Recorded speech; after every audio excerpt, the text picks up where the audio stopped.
Welcome to Tuesdays at 2. I'm John Tilford. I'm the curator of collections at Oglethorpe University Museum of Art. And as has been the case for the past several weeks, Elizabeth and I have been broadcasting from our homes to show a bit of the things that we like to collect personally, the works of art which we prefer to live with. And today we're going to be discussing the life and work of Arkansas artist Carroll James Cloar. And as luck would have it, Mr. Cloar was actually born 109 years ago today, January 18th, 1913. Mr. Cloar was born in Crittenden County, Arkansas, near the city of Earl. His father, Charles Cloar, was a native of Tennessee, and in the late 19th century, so the story goes, Mr. Cloar began a short-lived romance with a young woman, and the woman was very determined that Mr. Cloar should marry her. Mr. Cloar chose not to marry her, and instead he packed up all of his worldly goods and set off to cross the Mississippi River over to Arkansas and began to carve out a life in what was then considered very much the western frontier. And he began to acquire acreage, and over the years he built a very prosperous cotton farm with his wife Julia. And Carroll was born again in 1913. He was the youngest of 5 surviving children.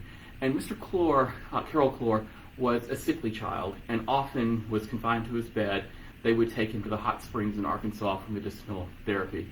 But as a result of spending a lot of time laid up in bed, recovering from illnesses, he would often read and practice drawing. And it's a very similar narrative to what you saw in the life of Andy Warhol, who also had a similar childhood.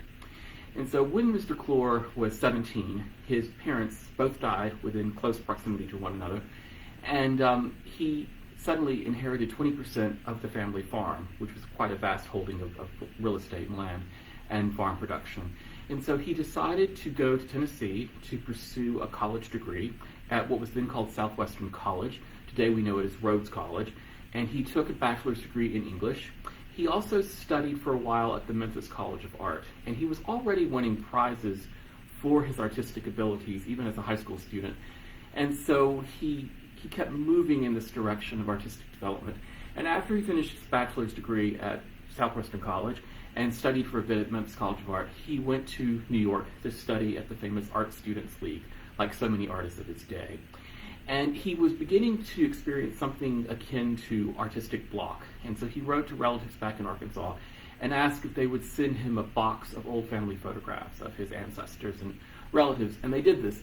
And he took those old 19th century photographs and used them as models for lithographs. He was becoming interested in the printmaking technique of lithography. And those lithographs were so well received. They were not only exhibited at the World's Fair, they were also the reason he was awarded a McDowell Traveling Fellowship in 1940. And unlike a lot of artists at the time, he did not want to go to Europe to study at the feet of Picasso and Matisse. He wanted to go to Mexico to study and become influenced by the life and work of Diego Rivera and other social realists. And they were very involved in the focus of color, very much colorist artists. And so he did that for a bit, but then as we all know, in the 1940s, 1941, World War II was ravaging Europe, and Cloar was drafted into the Army, and he studied in the Pacific, served in the Pacific rather, with the Signal Corps. And after the war, in 1946, he was then awarded a Guggenheim Fellowship, and that allowed him to travel once again to Mexico, but also to other parts of Central and South America.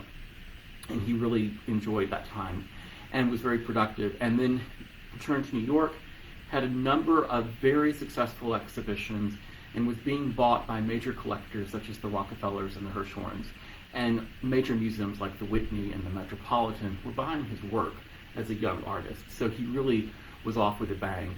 But by 1955, when he was in Memphis to undergo a brief medical operation, it was determined in his mind that he wanted to stay in Memphis because his work was really rooted in the American South, in the Delta region. And so he bought a home on Greer Street and lived there for the rest of his life until his death in 1993. And his work never really went out of fashion. And even today, the prices keep going up and up. So this work, and I apologize, it's a very detailed drawing. It's a bit difficult to see all the detail in the video. But this is one of a few works I own by Carroll Cloar. I acquired this in 2017 at the wonderful auction house Case Auctions in Knoxville, Tennessee. They've handled a number of works by Mr. Cloar over the years.